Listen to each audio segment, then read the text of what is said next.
Hi everyone, exam medicine channel में आप सभी का स्वागत है। बात करेंगे Allahabad university non teaching post की। आप सबको पता है कि सभी पोस्ट के एडमिट कार्ड जारी नहीं हुए हैं।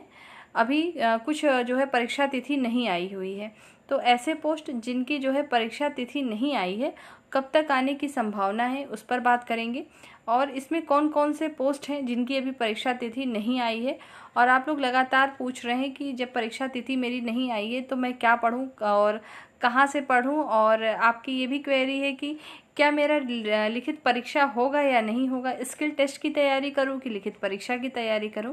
तो इन सभी सवालों के आपके जवाब इसमें मिलेंगे। ये वीडियो उन्हीं के लिए यूज़फुल है जिनके अभी एग्ज़ाम डेट नहीं आए हैं। बाकी जिनकी एग्ज़ाम है वो अपना प्रॉपर पढ़ें, चैनल के माध्यम से जो चीज़ें दी जा रही हैं उसके द्वारा भी, और अपने आप अनुसार भी चीज़ों को पढ़िए, क्योंकि केवल एक चीज़ पर डिपेंड नहीं होना चाहिए। सिलेबस आपको पता है, पढ़ना है आपको, तो उसको पढ़िए। और आइए देखते हैं, इसमें बात करेंगे। देखिए यहाँ स्क्रीन पे आप देख पा रहे हैं mechanic, housekeeper, help desk, clerk, Hindi typist, driver, animal attendant, और भी पद हैं इसमें, जैसे आपके प्लम्बर के हो गए और इलेक्ट्रीशियन के हो गए, मेश हेल्पर है, कुक है, तो काफ़ी हैं। तो उसमें सभी कुछ लिखना, मेंशन करना पॉसिबल नहीं था स्क्रीन पे, मैंने इसलिए कुछ चीज़ें आपको लिख दी हैं ताकि आप समझते रहिए कि जिनकी एग्ज़ाम नहीं है उनको करना क्या है।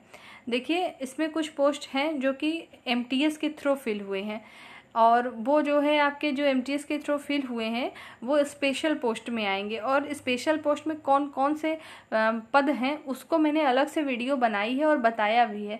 फिर भी अभी मैंने देखा कि कुछ हैं अभ्यर्थी जो कि पूछ रहे हैं हमें कैसे पता चलेगा कि हम स्पेशल पोस्ट के लिए अप्लाई किए थे या नहीं किए थे। तो वीडियो को जाके देख लीजिए, वहाँ पर आपको बताया गया है। जहाँ कहीं पर भी आपको कुछ नहीं मिलेगा तो इलाहाबाद यूनिवर्सिटी न्यू वैकेंसी के नाम से 2024 की प्लेलिस्ट जो बनी है उसमें सभी कुछ रहेगा, वहाँ पर आप देखिए आपको मिल जाएगा। ठीक है, उसमें से कुछ चीज़ें मैं बता देती हूँ। जैसे आपका जो हाउसकीपर का है, और है उसमें जो है आपके मेस हेल्पर का है, कुक का है, और आपके वायरमैन का है, ड्राइवर का, सॉरी वायरमैन का, ड्राइवर का उसमें नहीं है, ड्राइवर तो आपकी लेवल 2 की जॉब है। ठीक है, तो और भी कुछ उसमें पद हैं, तो उन लोगों का जो है एमटीएस स्पेशल पोस्ट है। ठीक है, तो आप ये समझ पा रहे होंगे। तो एक चीज़ और ध्यान देने वाली है कि आपके एग्ज़ाम में से पहले ही जब नोटिफिकेशन आया था उसी में मेंशन है कि जो एमटीएस के थ्रू फॉर्म भरे गए हैं, एमटीएस में जो स्पेशल पोस्ट है उसमें डायरेक्ट स्किल टेस्ट होंगे। तो जो उसके थ्रू है उसमें तो स्किल टेस्ट है ही, आपको रिटन टेस्ट के लिए परेशान ही नहीं होना है कि आपकी लिखित परीक्षा कब होगी। स्पेशल पोस्ट मैंने बताए हैं, उसको देख लेंगे। ठीक है, अब बात करें कि अगर आपके जैसे कि आपका हाउसकीपर का है, और आपके जैसे कुक का है, प्लम्बर का है, इलेक्ट्रीशियन का है, ये सभी जो एमटीएस के थ्रू भरे गए हैं उनको करना क्या है, आखिर उनके जो स्किल टेस्ट है उसमें मांगेगा क्या। तो हाउसकीपर के कैंडिडेट परेशान है, लगातार पूछ रहे हैं। देखिए आपको कोई प्रॉपर अभी तैयारी करने की कोई आवश्यकता नहीं है कि आपको क्या करना है। आपका जब नोटिस आएगा स्किल टेस्ट के लिए तो आपको उसी समय कुछ चीज़ें उसमें रहेंगी, निर्देशित रहेंगी, मतलब इंस्ट्रक्शन दिए रहेंगे, उसके थ्रू चीज़ें आपको बताई जाएंगी कि क्या करना है। और जाहिर सी बात है कि स्किल का मतलब ही है कि जिस काम के लिए आपने फॉर्म अप्लाई किया है उसमें आप अच्छे हों। जैसे आपने एमटीएस के लिए पूरा इन्होंने पहले ही दे रखा है कि एमटीएस को काम क्या क्या करना पड़ सकता है, उसके लिए भी मैंने बताया था, और नोटिफिकेशन में ये चीज़ लिख के आई हुई है कि आपको वहाँ क्या क्या काम करने होंगे। जैसे कि ऑफिस है तो ऑफिस की क्लीनिंग करना हो सकता है, गार्डनिंग करनी हो सकती है, वहाँ की साफ़ सफाई, और आपकी जो फाइल होगी ऑफिशियल वर्क भी साथ में आपके जो सीनियर होंगे उनके साथ करना होगा, फाइल को मैनेज करना, और काफ़ी चीज़ें होंगी जो है इनडोर आउटडोर के भी काम आपको करने होंगे। तो काफ़ी चीज़ें इंक्लूडेड हैं उसमें आपके पोस्ट के अकॉर्डिंग। तो उसके स्किल टेस्ट के लिए आपको कोई ऐसा बड़ी चीज़ नहीं आएगी कि आपको पढ़ने की ज़रूरत पड़ जाएगी। उसमें आपको प्रैक्टिकल तौर पे जो भी चीज़ें देखी जाएं और जो भी आपके फॉर्म फिल हुए होंगे उसके अकॉर्डिंग एज सीमा जो उसमें रखी गई है कि 35 एज तक है अगर कोई, तो उसको प्रीफर करेंगे ज़्यादा जॉब को, तो उस हिसाब से वो फिर अपना एक मेरिट लिस्ट बनेगी। ठीक है, तो एमटीएस के थ्रू जो पोस्ट थी उसके लिए बात हो गई। अब बात करें जो एमटीएस के थ्रू नहीं है, जैसे कि जैसे कि आपका एनिमल अटेंडेंट है, मैकेनिक की पोस्ट है, हिंदी टाइपिस्ट की पोस्ट है, ड्राइवर की, तो आप सभी लोगों के एग्ज़ाम हो सकते हैं। क्यों बोल रही हूँ, क्योंकि अभी जो है इसके लिए कोई भी नोटिस नहीं जारी हुई है, लेकिन ये मानिए कि आपके एग्ज़ाम होंगे, क्योंकि आपके जो है आप लोग ने बताया कि नोटिफिकेशन में तो लिखा है कि अगर 15 गुना नहीं होंगे तो नहीं होगा, पर ऐसा कैसे आपको पता कि 15 गुना भरे गए हैं फॉर्म की नहीं? ये तो एग्जैक्ट किसी को नहीं पता ना। तो वेट करिए अपने एग्ज़ाम का कि आपके एग्ज़ाम होंगे। तो आप अभी करेंगे क्या, उसके लिए मैं आपको भी बता दूं। अभी तो मैंने केवल उनको बताया स्किल टेस्ट की तैयारी के लिए जिन्होंने एमटीएस के थ्रू फॉर्म भरा हुआ है स्पेशल पोस्ट के लिए। यदि आप एमटीएस के थ्रू फॉर्म नहीं भरे हैं, एमटीएस के पद पे नहीं है, लेवल 1 में नहीं है आप, तो आपको क्या क्या करना है, आपको लिखित परीक्षा की तैयारी भी करते रहनी है। आपके स्किल टेस्ट के लिए अभी कोई चीज़ लिखित रूप से नहीं आई है कि आपका होगा कि नहीं होगा, लेकिन लिखित परीक्षा आपकी हो सकती है। तो आप इस डाउट में भी हैं कि हम लिखित परीक्षा में क्या पढ़ें और क्या ना पढ़ें। आपने देखा होगा जब सिलेबस जारी किया गया था तो पहले लेवल के अकॉर्डिंग जारी कर दिया गया था सिलेबस, ठीक है। मतलब लेवल 1 की अलग से आई थी, फिर लेवल 2 में जितने जॉब हैं सबके लिए आया था, फिर लेवल 6 7 के लिए आया था। लेकिन बाद में इन्होंने जो है पोस्ट का नाम देके और लेवल का नाम देके जो है उसको चेंज कर दिया, रिवाइज सिलेबस दिया। मैंने भी आपको चीज़ें बता दी थी। तो अब जो नया सिलेबस है, क्या आप उसके अनुसार पढ़ें या पहले वाले के अनुसार पढ़ें? आप सभी लोग जो जिनकी परीक्षा तिथि अभी नहीं आई है, आप 3 काम करेंगे। 3 काम क्या करना है आपको? 3 काम का मतलब है 3 पार्ट को पढ़ना है। कौन कौन सा? फर्स्ट पार्ट आपको हिंदी पढ़नी है 15 नंबर की, सेकंड पार्ट आपको पढ़ना है इंग्लिश 15 नंबर का, और 40 क्वेश्चन जो आपके आते हैं जीए के यानी जनरल अवेयरनेस की, वो आप पढ़िए। रही बात रिलेवेंट सब्जेक्ट की, रिलेवेंट सब्जेक्ट अभी कोई मत पढ़िए आप सब लोग, ठीक है। रिलेवेंट सब्जेक्ट मैं फिर से कह रही हूँ, आप मत पढ़िए। आप पहले ये तीनों को पढ़ते रहिए। जो चैनल के माध्यम से चीज़ें दी जाती हैं, अगर आपको वहाँ से पढ़ना है तो पढ़िए, नहीं तो हिंदी इंग्लिश और जनरल अवेयरनेस ऐसी चीज़ नहीं है कि आपको नहीं मिलेगी, हर जगह उपलब्ध है। ढेर सारे चैनल्स हैं, सब कुछ है। आप जहाँ से पढ़ना चाहें, जैसे आपकी इच्छा कर रही हो, वहाँ से इसको कंटिन्यू पढ़ते रहिएगा।